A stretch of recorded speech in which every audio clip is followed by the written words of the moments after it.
So hello everyone, this is Varsha and welcome back to Mastermind. So तुम में से काफ़ी सारे स्टूडेंट्स मेरे से ये पूछ रहे थे कि वर्षा दीदी, आईसीएसई और आईएससी का 2022 बैच स्टूडेंट्स का तुम्हारा एग्जाम तो खत्म हो गया, तो रिजल्ट कब आएगा? आईएससी का एग्जाम्स अभी खत्म नहीं हुआ है, कुछ एग्जाम्स अभी स्टिल पेंडिंग है, लास्ट का फ्यू एग्जामिनेशन। तो अभी सोशियोलॉजी है तुम्हारा 25 मई को, और यहाँ पर आई गेस 6 जून को तुम्हारा लास्ट एग्जाम है। अब देखो यहाँ पर तुम्हारा रिजल्ट कब आएगा। रिजल्ट के रिगार्डिंग काउंसिल ने हमें ऑलरेडी इन्फॉर्म किया था, जो कि काउंसिल का ऑफिशियल सर्कुलर था, जिसमें कि इंस्ट्रक्शंस दिया गया था जब तुम्हारा रिवाइज टाइम टेबल आया था। उस पर्टिकुलर नोटिस के अंदर, उस पर्टिकुलर सर्कुलर के अंदर काउंसिल ने फर्स्ट पेज में ही टॉप में लिख दिया था कि टेंटेटिव डेट्स क्या है, तुम्हारा जुलाई में आएगा। जुलाई में तुम्हारा आईसीएसई और आईएससी का रिजल्ट आएगा। और इसके साथ साथ आईसीएसई और आईएससी का सो फार वी हैव सीन कि तुम्हारा सेम डे आता है आईसीएसई और आईएससी का रिजल्ट जो है तुम्हारा सेमेस्टर 1 सेमेस्टर 2 ओवरऑल कैसा रहेगा, semester 1 semester 2 plus 20 marks project, total 100 हो गया। अब ये 100 में तुम्हारा जो भी स्कोर आएगा वो पर्टिकुलर सब्जेक्ट्स में, सारा पर्टिकुलर सब्जेक्ट्स का तुम्हें देखना है।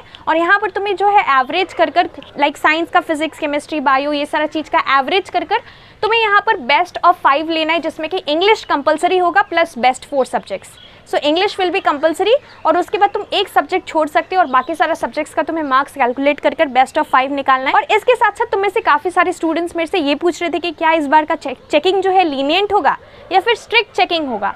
तो देखो यहाँ पर चेकिंग जो होता है नॉर्मली जैसे चेक होता है वैसे ही चेक होगा डेफिनेटली। और यहाँ पर कितने लोग ये पूछ रहे थे कि मार्क्स जो है स्टेप मार्किंग हमें मिलेगा मैथ्स में। डेफिनेटली तुम्हें स्टेप मार्किंग मिलेगा मैथ्स में।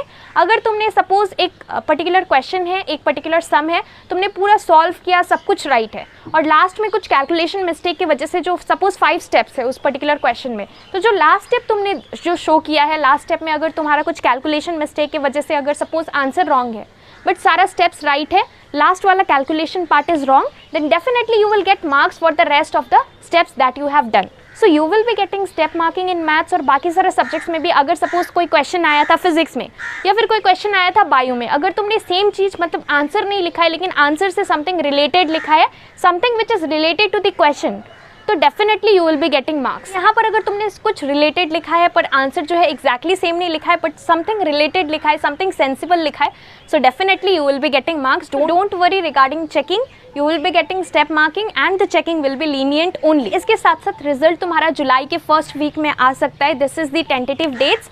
और इसके साथ साथ ऑलरेडी इतना डिले हो गया है, so council will try its best to release the result as soon as possible after the correction and all, जितना भी checking and all है सब complete होने के बाद they will try their best to release the result as soon as possible. Why? Because already तुम्हारा exams जो है कोविड की वजह से तुम्हारा जो कि सेमेस्टर 2 हुआ, सेमेस्टर 1 हुआ इससे पहले, और ऑलरेडी इतना डिले हो गया है। नॉर्मली क्या होता है, नॉर्मली तुम्हारा अप्रैल में क्लास 11 का न्यू सेशन स्टार्ट हो जाता है, लेकिन अभी तुम्हारा ऑलरेडी लेट से एग्जाम हुआ है, सो तुम्हारा जल्द ही रिजल्ट भी आ जाएगा। और इसके साथ साथ तुम मुझे नीचे कमेंट सेक्शन में ये बताओ कि तुम कौन सा स्ट्रीम, अगर तुम क्लास 10 स्टूडेंट हो तो क्लास 10 के बाद अब तुम्हारा क्लास 11 में तुम कौन सा स्ट्रीम सेलेक्ट करने वाले हो। Do tell me that in the comment section below. So that's all for this video. Thank you so much for watching.